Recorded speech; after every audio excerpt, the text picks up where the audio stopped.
Assalamualaikum warahmatullahi wabarakatuh. Salam sejahtera bagi kita semua. Perkenalkan, nama saya Dusmaimima Siombing dari Prodi Aquacultur kelompok 6. Pada kesempatan kali ini, saya dan kelompok saya yang beranggotakan Sila Junia Wahyudianti, Muhammad Arifin, Bagas Tegar Ramadan, Maura Fadila Arianto, Dinda Mahadewi, dan Francisca Wulan Nurhandika serta Muhammad Dirga Abioso akan menayangkan video presentasi dengan tema kultur plankton. Ketika ada hal yang kurang jelas atau kurang dimengerti, Anda dapat menanyakan kepada kami pada saat akhir presentasi. Materi pertama akan dijelaskan oleh rekan saya. Di sini saya akan menjelaskan tentang pengertian kultur plankton. Kultur plankton merupakan serangkaian kegiatan yang meliputi persiapan wadah air, pencucian, dan sanitasi wadah.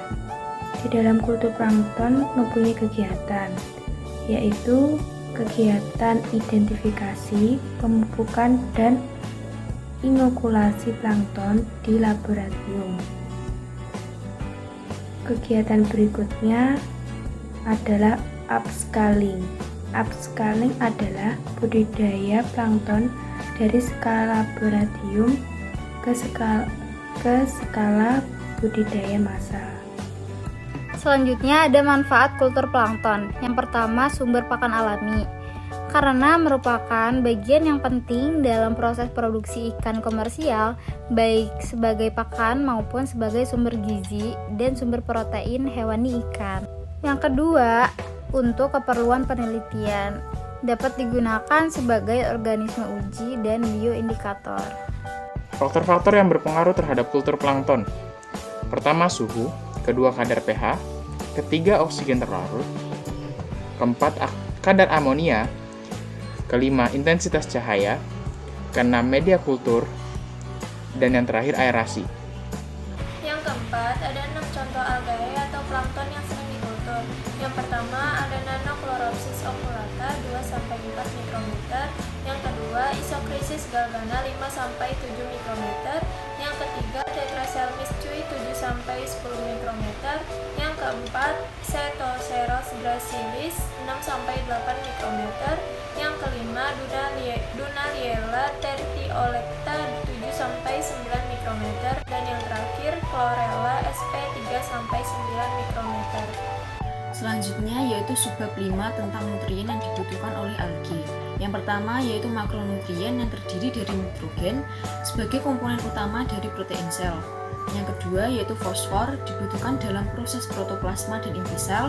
Selanjutnya kalium berperan dalam pembentukan protoplasma, magnesium sebagai bahan dasar klorofil, sulfur elemen pembentuk protein, dan yang terakhir kalsium pengatur aktivitas protoplasma dan kandungan pH dalam sel.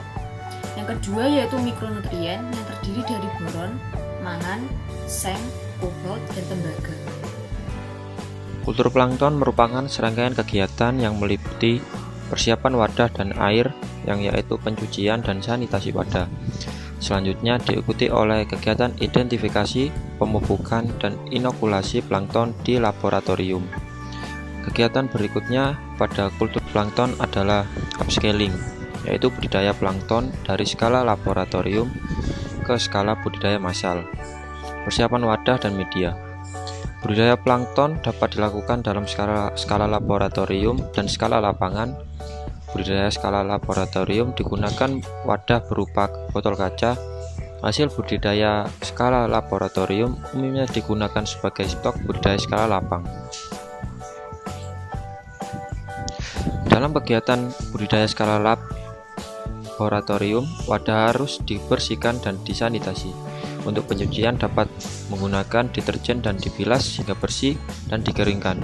Kemudian wadah disanitasikan dengan direbus pada suhu 110 derajat Celcius atau disterilkan dengan autoclave suhu 121 Celcius 1 atm.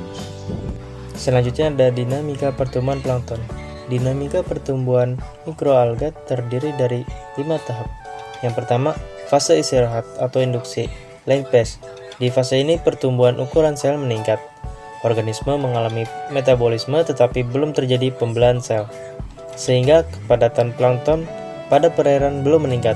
Yang kedua ada fase eksponensial atau logaritmik. Diawali pembelahan sel dan ditandai dengan laju pertumbuhan sehingga kepadatan populasi meningkat. Yang ketiga ada fase penurunan laju pertumbuhan, declining growth phase, yang ditandai dengan menurunnya jumlah kepadatan mikroalga yang disebabkan sumber nutrisi berkurang. Yang keempat ada fase stasioner. Pada fase ini laju pembelahan sel sama dengan laju kematian, dalam arti populasi kepadatan plankton cenderung tetap. Yang kelima ada fase kematian, death phase, di mana terjadinya penurunan jumlah kepadatan plankton menurun karena laju kematian lebih cepat daripada laju produksi. Demikianlah video presentasi yang dapat kami tampilkan. Kurang lebihnya kami mohon maaf. Dan jika ada pertanyaan yang ingin disampaikan, bisa dicantumkan di kolom komentar dengan menyebutkan nama, NIM, serta kelompok Anda. Sekian presentasi dari kami. Semoga dapat menambah wawasan Anda sekalian. Terima kasih dan sampai jumpa. Wassalamualaikum warahmatullahi wabarakatuh.